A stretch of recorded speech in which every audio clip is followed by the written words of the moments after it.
Bonjour à tous, on va clôturer cette semaine de distanciel avec cette dernière correction où je vais essayer de manipuler ici l'iPad que j'ai pour bien vous expliquer, sachant que je vais essayer de vous montrer la pyramide à la fin, reconstituée après avoir fait le patron.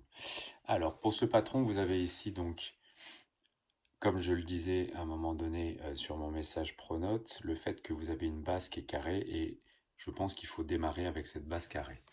Ce qui va vous amener à commencer ici avec la base carrée qui fait 5 par 5. Alors vous voyez l'ensemble déjà des 4 faces latérales qui sont, vous pouvez bien le visualiser, 4 triangles rectangles.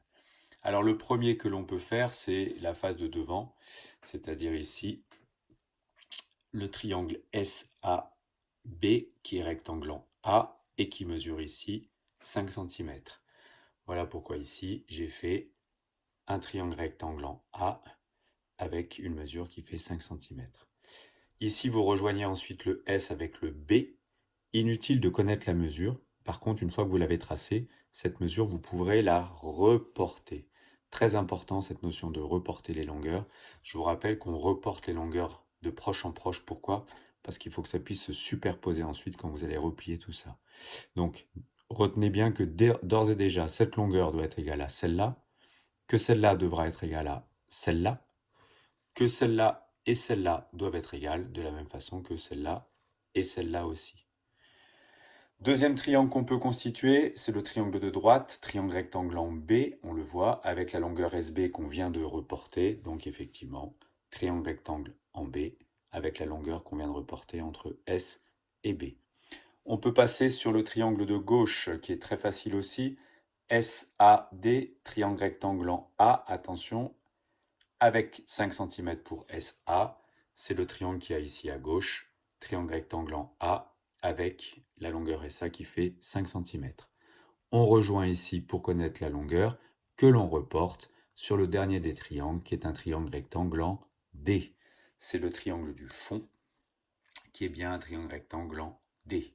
À partir de là, vous avez donc l'ensemble du patron de votre pyramide et le travail sera parfaitement bien fait si, au miracle, une fois que vous vous amusez à, et c'est ça qui est rigolo bien sûr, à replier tout ça, je le fais rapidement, toc toc toc toc toc,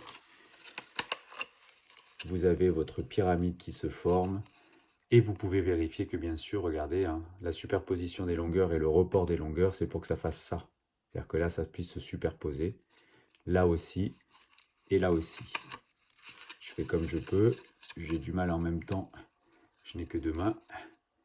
Voilà, donc là, on a la pyramide formée et il y a bien superposition à chaque fois des longueurs et on voit bien que les triangles sont rectangles, tout va bien. Voilà, hop, superbe cette pyramide.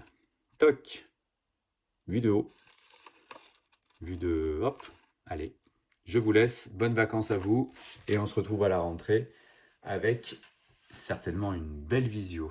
Allez, à bientôt.